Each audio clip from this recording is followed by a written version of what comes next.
நீங்க உங்க குடும்பத்திலயும் சரி, உங்களுடைய வாழ்க்கையிலயும் சரி, தொழிலையும் சரி, நிறைய காரியத்துல பிரச்சனைகளோட இருக்கலாம், போராட்டத்தோட இருக்கலாம். ஆனா இன்னைக்கு உங்க லைஃப்ல இயேசு குறுக்கிட விரும்புகிறார். நீங்க எவ்வளவு கஷ்டமான சிச்சுவேஷன்ல இருக்கலாம், எனக்கு ஞானம் இல்லைன்னு யோசிக்கலாம், என்னை யாருமே மதிக்க மாட்டேங்காங்க நீங்க யோசிக்கலாம், எனக்கு ஒரு இடத்துல மரியாதையே இல்லைன்னு சொல்லி நீங்க யோசிச்சு கொண்டு இருக்கலாம். ஆனா இயேசு சொல்றாரு, நான் உன்னை மிகவும் நேசிக்கிறேன்.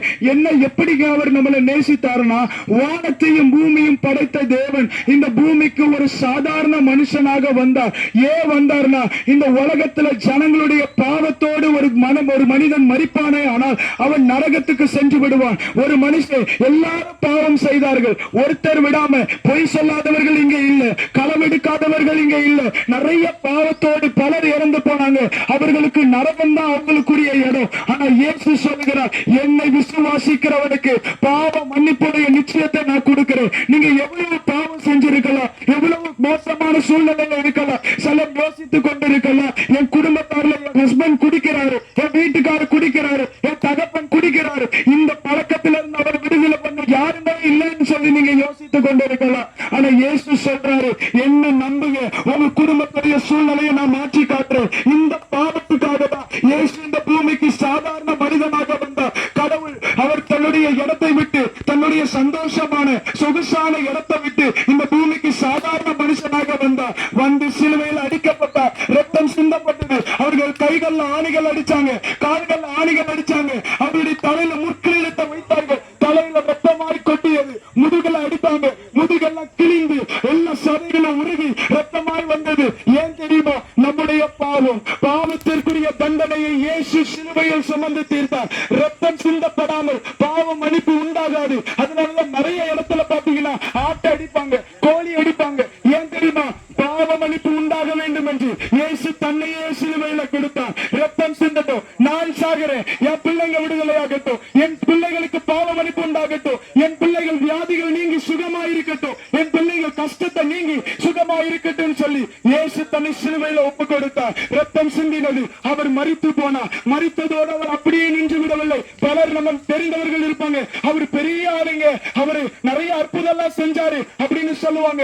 அவங்க மரித்தது உயிரோடு எழும்பவில்லை. ஆனா இயேசுவோ மரித்து உயிரோடு எழும்பினார். இயேசு மரித்து உயிரோடு எழும்பினார். இன்னைக்கு நம்ம மத்தியில வந்திருக்கிறார். உங்க குடும்பத்துடைய பிரச்சனைகள் என்னனால இருக்கலாம், அவர் வந்து சொல்றாரு, என்ன நம்பி பாருங்க, உங்க பாவத்தை நான் பாவ மன்னிப்பு உண்டாகும். உங்க வீட்டுல நீங்க அவரை நம்பும் பொழுது உங்களுக்கு ஒரு நிச்சயம் சொல்ல முடியும், இன்றைக்கு நான் மரித்தாலும் நான் மோட்சத்துக்கு போவேன் உங்களால சொல்ல முடியும்.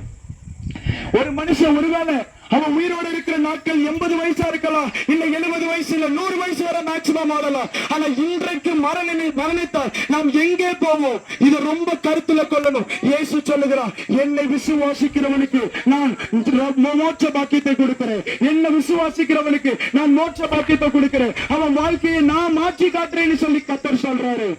அவரை ஒன்னே ஒண்ணு, இப்ப என்னங்க கடவுள் நம்மகிட்ட கேட்கிறாரு, என் பாவத்தை மன்னிங்க, என் குடும்பத்துக்குள்ள நீங்க வாங்க, இயேசுவுக்கு வழி விடுங்க, உங்க குடும்பத்துல இயேசுவுக்கு வழி விடுங்க, உங்க இருதயத்துல இயேசுவுக்கு வழி விடுங்க. இயேசுவே, என் குடும்ப சூழ்நிலையை பாரு, என்ன உங்களுக்கு தருகிறேன், நான் உங்களை நம்புறேன், என் பாவத்துக்காக நீ சிலுவையில் அடிக்கப்பட்டீரு, நான் உங்களை நம்புறேன்னு சொன்ன மாத்திரத்துல உங்க குடும்பத்துக்குள்ள இயேசு வருவார், உங்க வீட்டுக்குள்ள இயேசு வருவார், உங்க இருதயத்துக்குள்ள இயேசு வருவார். இதுவரைக்கும் நீங்க பிரச்சனையிலே போராட்டத்தில் இருந்தீங்கல்ல, இதுவரைக்கும் தனியா உங்க கஷ்டத்துக்குள்ள இருந்தீங்க, ஆனா இப்ப உங்க கஷ்டத்துக்குள்ள இயேசு வந்து நிற்பார், உங்களோடு சேர்ந்து அவர் நிற்பார். உங்க பிரச்சனைகளை நீங்கள் மாத்திரம் தனியாக போராட வேண்டாம். இயேசு சொல்றார், நானும் சேர்ந்து போராடுகிறேன், தெய்வம் போராட வருகிறார் நமக்காக.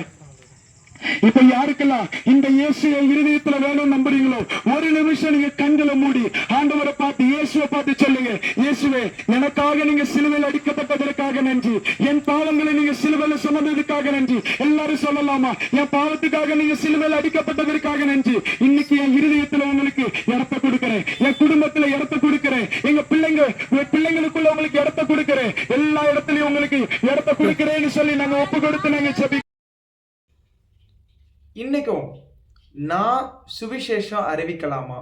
ரெண்டாவது, இந்த சுவிசேஷம் அறிவிக்கிறது எப்படி அறிவிக்கிறது இப்படிங்கிற காரியத்தை பத்தி நம்ம பார்க்க போறோம். இன்னைக்கும் கர்த்தர் நம்மோடு பேசுவாங்க. ஓகே, முக்கியமா பைபிள்ல ஜீசஸை குறித்த நிறைய ப்ராஃபசிஸ் இருக்கு. ஓகேவா? முதல்ல நம்ம ஒரு ப்ராஃபசிஸை வாசிக்க போகிறோம். இது நடக்குமா அப்படிங்கிறது நம்ம கெஸ் பண்ணிட்டு அடுத்த காரியத்துக்குள்ளே போக போகிறோம். வேதத்தை எடுத்துக்கொண்டீங்கன்னா ஏசாயா 9ஆம் அதிகாரம் 6ஆம் வசனத்திலிருந்து வாசிக்கலாம்.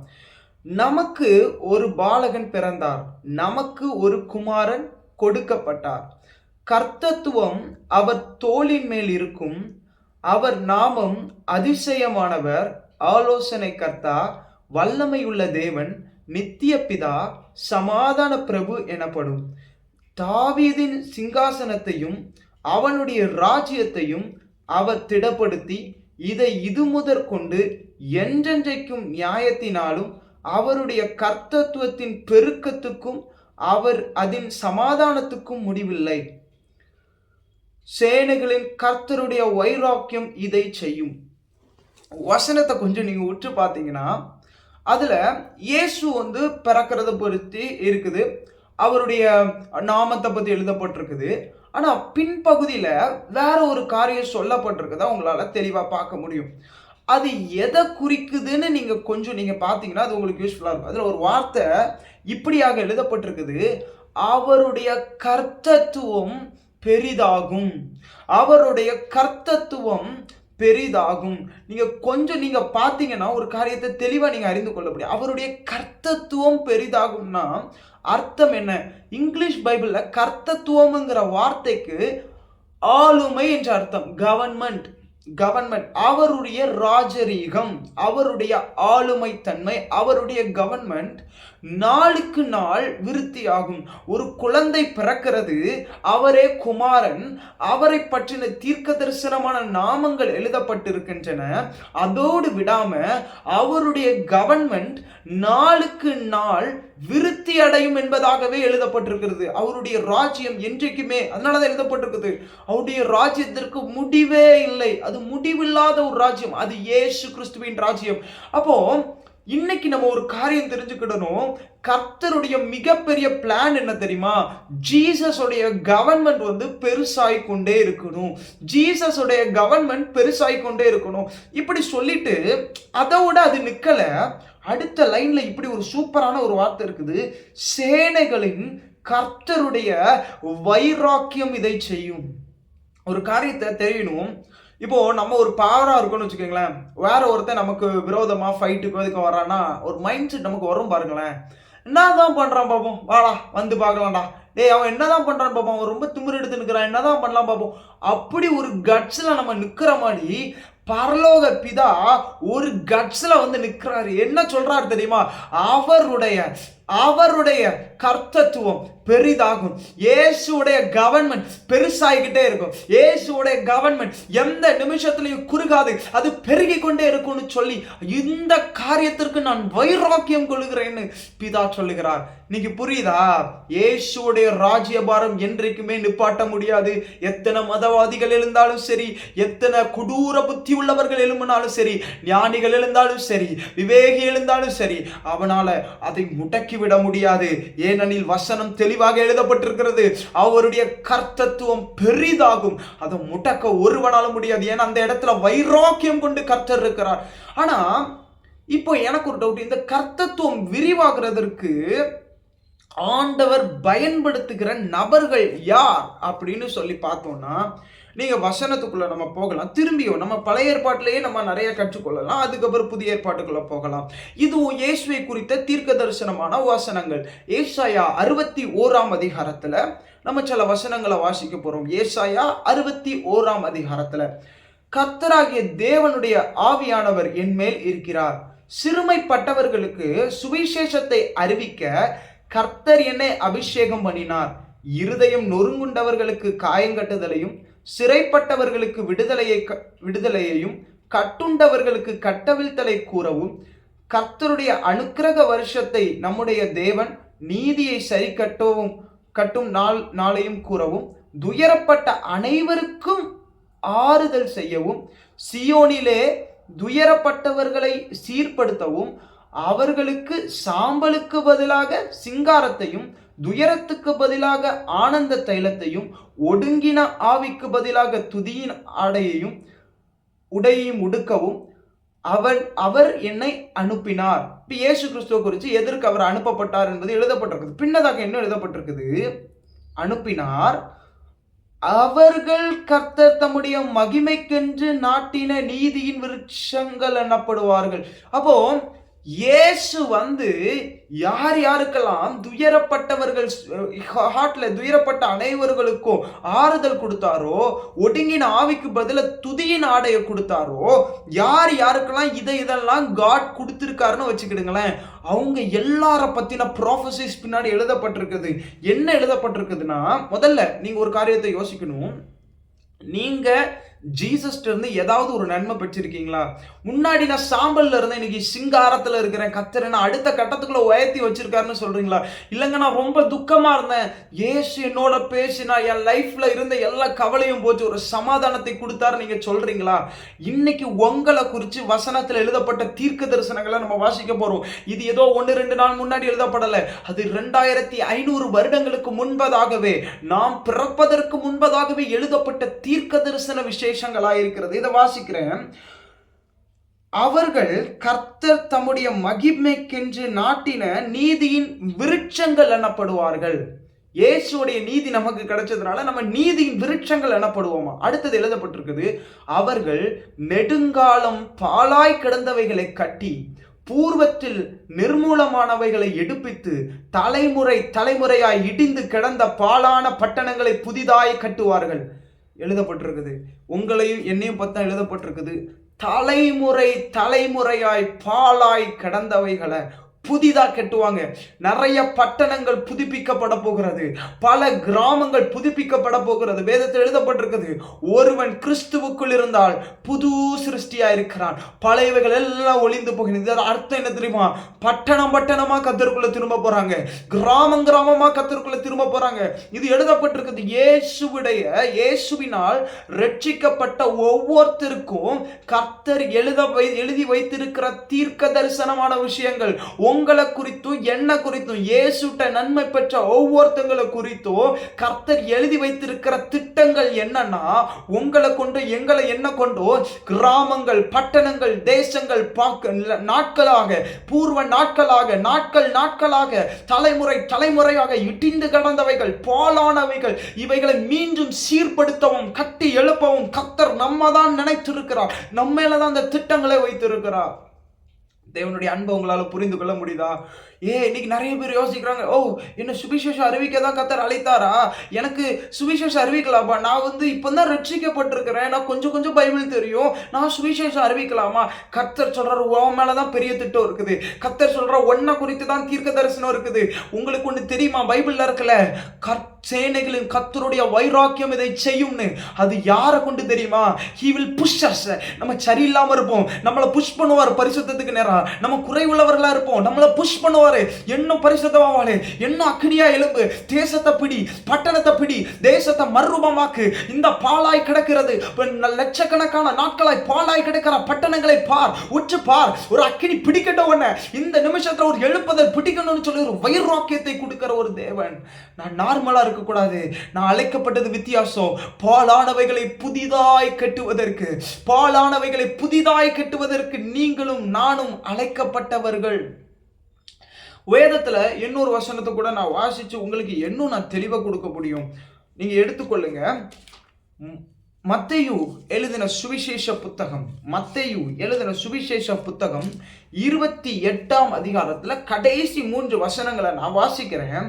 இயேசு சொல்றாரு, அப்பொழுது இயேசு சமீபத்து வந்து அவர்களை நோக்கி, வானத்திலும் பூமியிலும் சகல அதிகாரமும் எனக்கு கொடுக்கப்பட்டிருக்கிறது, ஆகையால் நீங்கள் புறப்பட்டு போய் சகல ஜாதிகளையும் சீஷராக்கி பிதா, குமாரன், பரிசுத்த ஆவியின் நாமத்தினாலே அவர்களுக்கு ஞான ஸ்நானம் கொடுத்து, நான் உங்களுக்கு கட்டளையிட்ட யாவையும் அவர்கள் கை கொள்ளும்படி அவர்களுக்கு உபதேசம் பண்ணுங்கள்.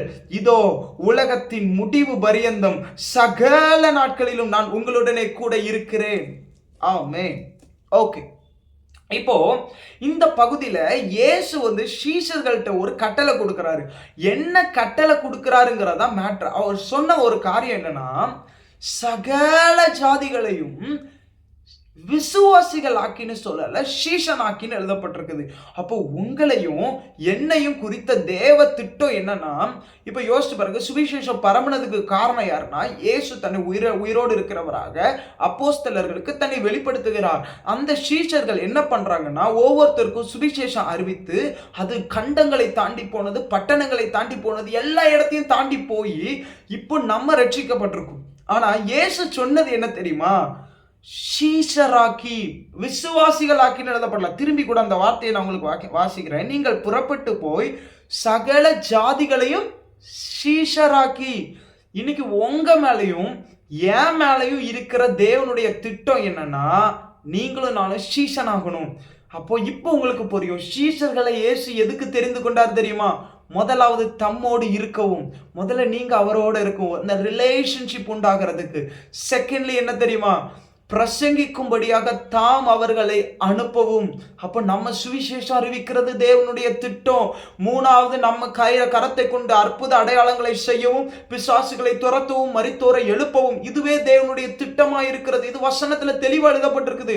நீங்க யாரானாலும் இருக்கலாம், இந்த மெசேஜை கேட்கிற யாரானாலும் இருக்கலாம். கர்த்தர் உங்களை பார்த்து சொல்றாரு, you are chosen for sharing the gospel. சுவிசேஷத்தை அறிவிக்கவே நீங்கள் ரட்சிக்கப்பட்டு இருக்கிறீர்கள். நீங்க சுவிசேஷத்தை அறிவிக்கவே அபிஷேகம் பண்ணப்பட்டு இருக்கிறீர்கள். நீங்க சுவிசேஷத்தை அறிவிக்கவே கர்த்தர் உங்களை பிரித்தெடுத்திருக்கிறார். இந்த காரியத்தை நீங்க தெளிவா அறிந்து கொள்ள வேண்டும். நான் இன்னொரு காரியத்தை கூட சொல்ல விரும்புகிறேன்.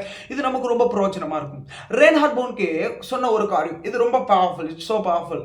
நான் ஒரு காரியத்தை சொல்றேன். இப்போ ரெயின்ஹார்ட் போன்கே பைபிள் நடந்த சம்பவத்தை ஒரு பிக்சரைஸ் மெத்தட் மூலமா ஒன்று அவர் சொன்னார். அந்த காரியத்தை சொல்றேன். ஜீசஸ் மரித்து உயிரோட எழும்பிட்டு தன்னுடைய சீஷர்கள் எல்லாருக்குமே அவர் இப்ப என்ன பண்றாருன்னா, ஒவ்வொரு காரியத்தை சொல்லிட்டு போறார். முக்கியமா ஒரு காரியத்தை எல்லாரும் முன்னாடியே சொல்றாரு. எடுத்துக்கோங்க, அந்த ஒரு வசனத்தை நம்ம வாசிப்போம். வாசிச்சுட்டு நான் அவர் சொன்ன கதையை நான் உங்களுக்கு திரும்பி நான் சொல்றேன். அப்போஸ்தலர் 1:8 பரிசுத்த ஆவி உங்களிடத்தில் வரும்போது நீங்கள் பலனடைந்து எருசலேமிலும் யூதேயா முழுவதிலும் சமாரியாவிலும் பூமியின் கடைசி பரியந்தமும் எனக்கு சாட்சிகளாயிருப்பீர்கள் என்றார்.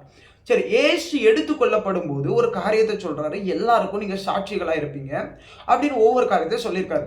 இது பேதுருக்கு தெரியும். இப்போ அந்த இடத்துல இப்ப என்ன ஆகுதுன்னா, எருசலேம்ல ஒரு பெரிய எழுப்புதல் வருது. அது எல்லா இடத்துலயும் பரவி கொண்டு இருக்கிறது பார்க்கிறோம். அப்போ பேதுரு கூட நிறைய பேச்சு பேசுறாரு. நாங்க உபதேசத்திலும் எங்க ஜபத்திலும் உறுதியா தடுத்திருப்போம்.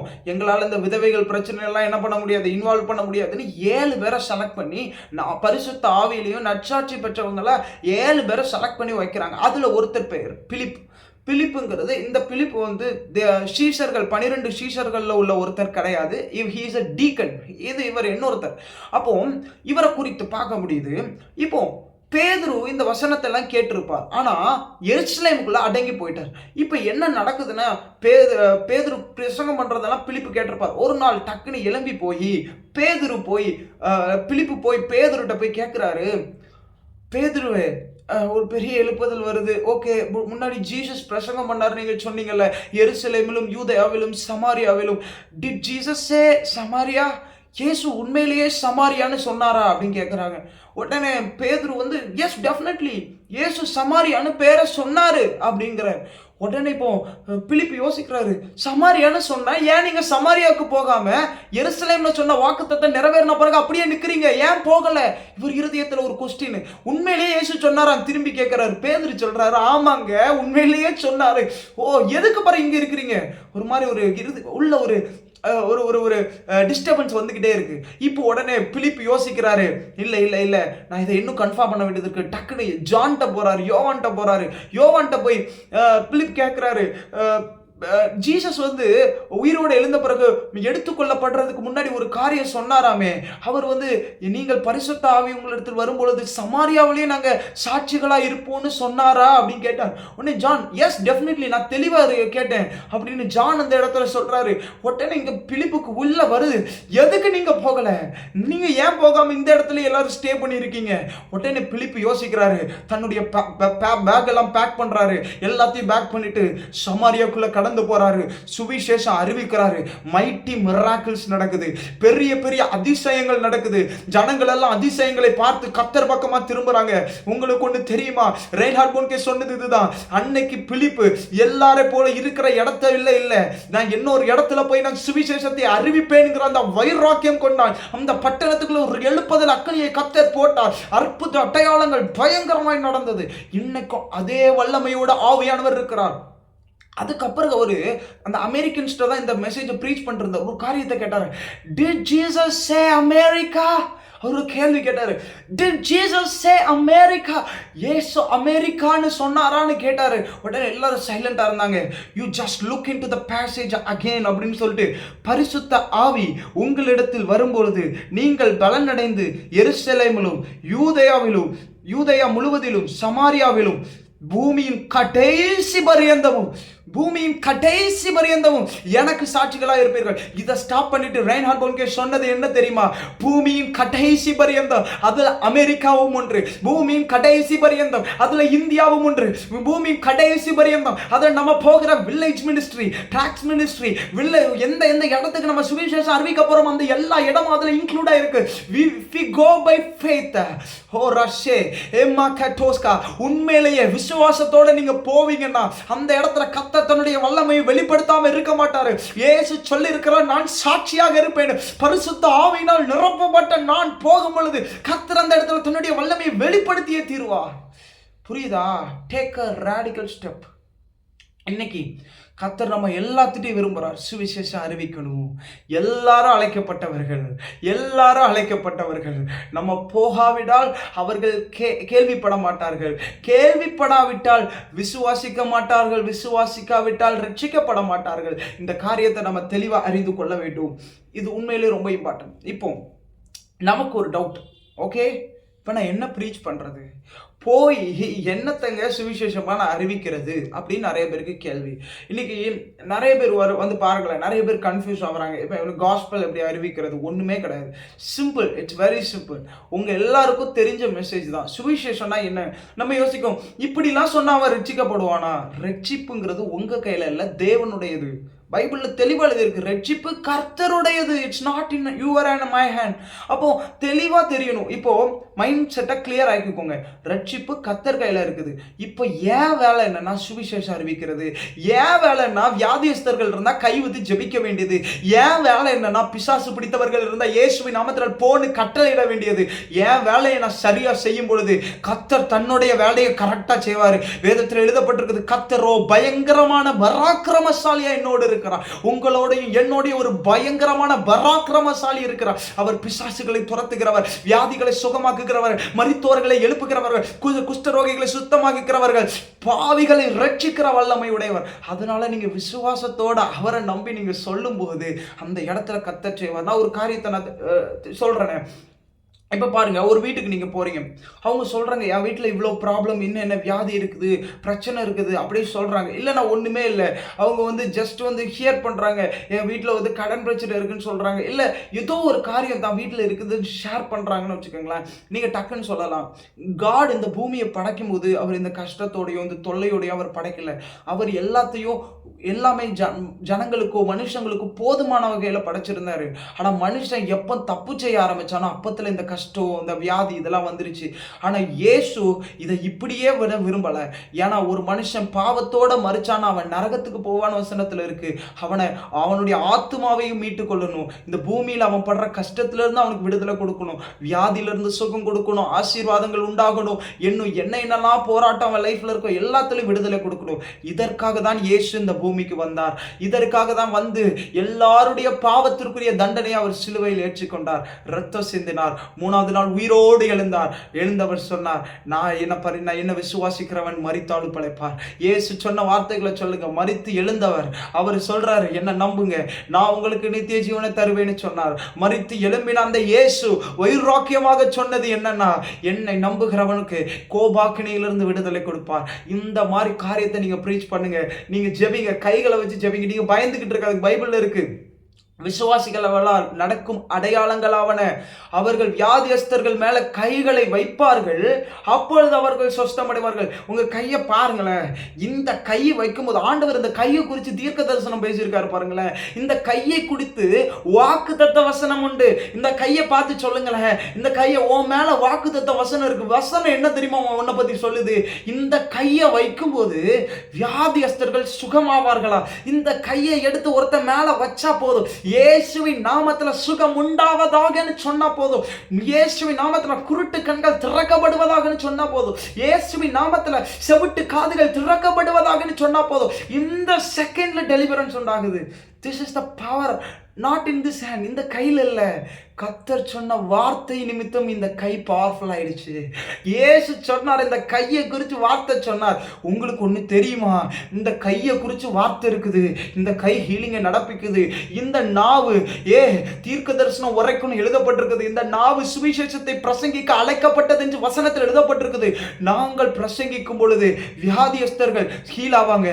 நாங்க பிரசங்கிக்கும் பொழுது சுவிசேஷம் அறிவிக்கும் பொழுது பாவிகள் ரட்சிக்கப்படுவார்கள். வேதத்துல இப்படி எழுதப்பட்டிருக்குது, பரிசுத்த ஆவி உங்களிடத்தில் வரும்போது, ஒரு நிமிஷம் திரும்பி அதை வாசிக்கல. பரிசுத்த ஆவி உங்களிடத்தில் வரும்போது என்ன பண்ணுவாராம் தெரியுமா? அவர் பாவத்தை குறித்தும் நீதியை குறித்தும் நியாய தீர்ப்பை குறித்தும் உலகத்துக்கு கண்டித்து உணர்த்துவார். வெயிட். நிறைய டைம் இந்த பரிசுத்தாவியானவர் எனக்குள்ள வந்து நம்மளுடைய பாவத்தை கண்டித்து உணர்த்துவதை மாத்திரம் நினைச்சுக்கிட்டு இருக்கோம். இல்ல, பைபிள் சொல்லுது உலகத்துக்கு கண்டித்து உணர்த்துவார். உலகத்துல உள்ளவர்களை ரட்சிப்புக்குள்ள கொண்டு வரும்படி நமக்குள்ள வந்த பரிசுத்தாவியானவர் நம்முடைய நாவை பயன்படுத்தி உலகத்தை கண்டித்து உணர்த்துகிறார். There is a power in the spirit of God. பரிசுத்தாவினுடைய வல்லமாதான். When you preach the gospel, the people will be saved, the people will be convicted, because the Bible clearly tells, Bible தெளிவாக சொல்லுது, பாவத்தை உலகத்திற்கு கண்டித்து உணர்த்துகிறவர். இந்த வல்லமை செயல்பட்டே ஆகும், நம்ம லைஃப்ல செயல்பட்டே ஆகும். நீங்க காஸ்பல் அறிவிக்கும் பொழுது நீங்க யோசிக்கலாம், இதை அறிவிச்சு என்ன ஆக போகுது? நடக்கும். இயேசு சொன்ன வியாதியஸ்தன கைவை சுகமாகுமா? ஆகும். பைபிள் எழுதப்பட்டிருக்குது. பிசாசுக்கு கட்டளையிடுங்க, அது போகும், எழுதப்பட்டிருக்குது. இதோ சர்ப்பங்களையும் தேள்களையும் மிதிக்கவும் சாத்தானுடைய சகல வல்லமைகளை மேற்கொள்ளவும் உங்களுக்கு அதிகாரம் கொடுக்கிறேன், ஒன்றும் உங்களை சேதப்படுத்த மாட்டாது. புரியுதா? இயேசு சொன்னது உனக்கு எல்லா கட்டளையும் உனக்கு கொடுத்துட்டேன், இந்த பிடி, தைரியமா ஆக்டிவேட் பண்ணு, தைரியமா போய் சொல்லு, இயேசு நம்ம பொல்லாதாவி வெளியே போன. வேதத்துல இயேசு சொன்னாரு, மலைகளை பார்த்து நீ பேச வேண்டியது, இந்த மலைகளை பார்த்து போய் நீ வந்து அப்பால போய் விழுன்னு சொன்னா அது விழுன்னு சொல்றாரு. ஆனா அடுத்த லைன்ல இப்படி சொல்ற, நீ எவ்வளவு வேணும் சந்தேகப்படாமல் நீ சொன்னா அது அப்படியே ஆகுங்கிற. அப்போ கர்த்தர் சொல்லிட்டாரு, நான் செய்வேன், அது நடக்கும். நீங்க நம்பினீங்கன்னா அது நடக்கும். பிசாசு ஓடும், நீங்க நம்பினீங்கன்னா ஓடும். வியாதி சுகமாகும்னு சொல்லி நீங்க நம்பினீங்கன்னா வியாதி சுகமாகும். நான் சுவிசேஷம் அறிவிக்க போறேன், ஜனங்கள் ரட்சிக்கப்படுவாங்கங்கிற விசுவாசத்தோடு போகும்போது ரட்சிக்கப்படுவார்கள். வேதத்தில் எழுதப்பட்டிருக்கல, விசுவாசத்தினால ராஜ்யங்களை ஜெயித்தார்கள், விசுவாசத்தினால நீதியை நடப்பித்தார்கள், விசுவாசத்தினால மரித்தோரை திரும்ப பெற்றுக் கொண்டார்கள், விசுவாசத்தினால. பைபிள்ல விசுவாசத்தினால எபிரேயர் 11ஆம் அதிகாரத்தை வாசிச்சு பாருங்க, விசுவாசத்தினால என்னென்னலாம் செஞ்சிருக்காங்கன்னு. The same power of faith is inside of you and me. உங்களுக்குள்ளதான் அந்த விசுவாசத்துடைய வல்லமை எனக்குள்ளேயும் உங்களுக்குள்ளேயும் இருந்தா வெளிப்பட அது விரும்புகிறார் கர்த்தர். இன்னைக்கு அந்த வல்லமை வெளிப்படணும். கர்த்தர் சொல்றாரு, உனக்கு தெரிஞ்ச கொஞ்சமா இருக்கலாம், இயேசு வியாதியை சுகமாக்க முடியும்னு சொல்லுங்க. இயேசு உங்க கஷ்டங்களை தீர்க்க முடியும்னு சொல்லுங்க. யாரா இருந்தாலும் சரி தைரியமா சொல்லுங்க, உங்க பாவத்திற்கு இயேசு இடத்துல விடுதலை உண்டு. உங்களுக்கு மோட்ச பாக்கியத்தை தர இயேசுவை தவிர வேற யாராலையும் முடியாது என்று சொல்லுங்கள். தைரியமா சொல்லுங்க. கர்த்தர் உங்க வார்த்தைக்கு பேக்கப் பண்ணுவாரு. நீங்க என்னெல்லாம் சொல்றீங்களோ எல்லாத்துக்கும் கர்த்தர் பேக்கப் பண்ணுவார். கர்த்தர் தன்னுடைய வல்லமை வெளிப்படுத்துவார். ஜனங்கள் ரட்சிக்கப்படுவார்கள், வியாதியஸ்தர்கள் சுகமாவார்கள், பிசாசு பிடித்தவர்கள் விடுதலை ஆவார்கள். அப்படி கண்களை மூடி நம்ம ஜெபிக்கலாமா? தேவனுடைய பிரசனம் நம்ம ஒவ்வொருத்தரையும் ஆட்கொள்ளட்டும். ஆண்டவரே, இன்னைக்கு உடைய பிரசனம் எங்க மத்தியில் இருக்கிறதற்காக நன்றி. யாரெல்லாம் இப்போ என்னோட சேர்ந்து ஜெபிக்கிறாங்களோ அவங்க எல்லாருக்குள்ளேயும் இப்போ ஒரு நிச்சயம் உண்டாகட்டும்பா. தேவனுடைய மிகுந்த கிருபை ஒவ்வொருத்தரையும் ஆட்கொள்ளட்டும். நான் சுவிசேஷம் அறிவிக்க அழைக்கப்பட்டவன், நான் அற்புத அடையாளங்கள் செய்ய அழைக்கப்பட்டவன், நான் இயேசுவோடு நெருங்கி இருக்க அழைக்கப்பட்டவன், நான் சுவிசேஷம் அறிவித்து பிசாசுகளை ஓட்ட அழைக்கப்பட்டவன். கர்த்தாவே, நீர் இவ்வளவு பெரிய திட்டங்களுக்கு எங்களை தெரிந்து கொண்டதற்காக உம்மை துதிக்கிறோம், ஸ்தோத்தரிக்கிறோம். இவர்களை ஞானிகளுக்கு மறைத்து பாலகர்களுக்கு வெளிப்படுத்தினதை நினைத்து உம்மை ஸ்தோதரிக்கிறோம். எங்களாகிய ஒன்றுக்கும் உதவாத முட்டாள்களாகிய எங்களுக்கு, ஞானமற்ற எங்களுக்கு, இதை பைத்தியக்காரர்களுக்கு ஆண்டவரே நீர் வெளிப்படுத்தி இருக்கிறீர். உம்மை துதிக்கிறோம், ஸ்தோதரிக்கிறோம். ஞானிகளை வெட்கப்படுத்த பைத்தியங்களை தெரிந்தவரை உம்மை துதிக்கிறோம், ஸ்தோதரிக்கிறோம். உம்முடைய மிகுந்த கிருபை எங்க ஒவ்வொருத்தர் மேலே இருக்கிறதுக்காக ஸ்தோத்திரம். இப்பொழுது யார் யாரெல்லாம் ஜெபிக்கிறாங்களோ அவங்க மேல கர்த்தர் தன்னுடைய கிருபா வரங்களை வைக்கும்படியா நாங்கள் ஜெபிக்கிறோம். தொடுங்கப்பா, ஒவ்வொருத்தரையும் தொடுங்க. யாராவது குடும்பத்துல வியாதியோடையோ, அவங்க லைஃப்ல வியாதியோடையோ கஷ்டத்தோடய இருக்காங்கன்னா, இன்னையில இருந்து தேவனுடைய பிரச்சனை அவங்களை ஆட்கொள்ளட்டும். இன்னையில இருந்து தேவனுடைய கிருபா அவங்களை ஆட்கொள்ளட்டும். ஜெபிக்கிற ஒவ்வொருத்தர் மேலேயும் தேவனுடைய பிரச்சனை இறங்கட்டும். இப்போ என் கூட சேர்ந்து ஜெபித்து என்னென்னலாம் தேவைன்னு சொல்லி ஜெபிக்கிறாங்களோ, right now O Lord, grant them Lord, I pray in the name of Jesus. இப்போ என்னதுக்கெல்லாம் ஜெபிக்கிறாங்களோ, இயேசுவின் நாமத்தில் அந்த சுகம் உண்டாகட்டும். இயேசுவின் நாமத்தில் அந்த வியாதி நீங்குவதாக. இயேசுவின் நாமத்தில் அந்த கடன் பிரச்சனை நீங்குவதாக. இயேசுவின் நாமத்தில் பிசாசு வெளியேறுவதாக. இயேசுவின் நாமத்தில் ஒரு பரிபூர்ண விடுதலை உண்டாவதாக. இயேசுவின் நாமத்தில் பாவிகள் ரட்சிக்கப்படுவார்களாக. யார் யாரெல்லாம் இப்ப பாவத்துடைய கட்டுக்குள்ள இருக்கிறீங்களோ, இந்த நேம் ஆஃப் ஜீசஸ், இயேசுவின் நாமத்தில் எல்லா பாவ கட்டங்களை உடைத்து ஜெபிக்கிறேன். பாவத்தை விட முடியலன்னு போராடுகிற எல்லா பொல்லாத ஆவிகளால் பிடிக்கப்பட்டு இருக்கிறவர்களை இயேசுவின் நாமத்தில் விடுதலையாக்குகிற எல்லா பொல்லாத ஆவிகளை கட்டிந்து கொள்ளுகிற வெளியேறும்படியா கட்டளையிட்டு ஜெபிக்கிற ஒரு பரிபூர்ண விடுதலை உண்டாகும்படியா ஜெபிக்கிற. கர்த்தாவே, ஒவ்வொருத்தரையும் தொடுங்க. கர்த்தர் தன்னை உயிருள்ளவராய் இன்னைக்கு வெளிப்படுத்துங்க. தடைப்பட்ட ஆசீர்வாதம் உண்டாகட்டும். என்னென்ன ஆசீர்வாதம் இன்னும் கிடைக்கலன்னு சொல்றாங்களே, இன்னைக்கு அந்த ஆசீர்வாதம் உண்டாகும்படியா ஜெபிக்கிறோம். மரித்த கற்பங்கள் உயிர் அடைவதாக சொல்லி ஜெபிக்கிறோம். எல்லா சர்ப்பத்தின் வல்லமைகளை கட்டிந்து ஜெபிக்கிறோம். அப்ப அந்த கற்பம் என்ன உயிர் அடையட்டும்பா. அவங்க நல்ல சீக்கிரமா ஒரு பேபி உண்டாகும்படியா நாங்கள் ஜெபிக்கிறோம். தேவனுடைய கிருபை உண்டாகட்டும். அப்பா, நீர் அப்படியே ஆசீர்வதிங்க. ஜெபிக்கிறோம், ஒவ்வொருத்தையும் பிளஸ் பண்ணுங்க. யார் யாரெல்லாம் சுவிசேஷம் அறிவிக்கணும்னு ஆசைப்படுறாங்களோ அவங்க எல்லாருக்குள்ள சுவிசேஷ வாஞ்சையினால நிரப்புங்க. அவங்களை கொண்டு பெரிய காரியத்தை செய்யுங்க. நீ சாதாரணமானவன் அல்ல, உன்னை அனுப்புகிறவர் நான் அல்லவா என்று சொன்ன அந்த தேவனுடைய வார்த்தை அவர்களுக்கு வெளிப்படுவதாக சொல்லி ஜெபிக்கிறோம். Plus everyone Lord. அன்றுவரே, எங்களை தாழ்த்தி ஒப்பு கொடுக்கிறோம். நீர் மாத்திரம் பெருகும், நாங்கள் சிறுக வேண்டும். இயேசுவின் நாமத்தில் ஜெபிக்கிறோம் நல்ல பிதாவே, ஆமென். கட்டாயம் உங்களுக்கு இந்த வீடியோ பிரயோஜனமா இருக்கும் நான் நம்புறேன். உண்மையிலேயே உங்களுக்கு பிரயோஜனமா இருக்கும்னா கட்டாயம் கீழே லைக் பண்ணுங்க, ஷேர் பண்ணுங்க. உங்களுக்கு உண்மையிலே ஏதாவது பிரயோஜனமா இருந்தால் கமெண்ட் பண்ணுங்க. கட்டாயம் இதை சப்ஸ்கிரைப் பண்ண மறந்துடாதீங்க. கர்த்தர் உங்களை ஆசீர்வதிப்பார்கள். ஆமென்.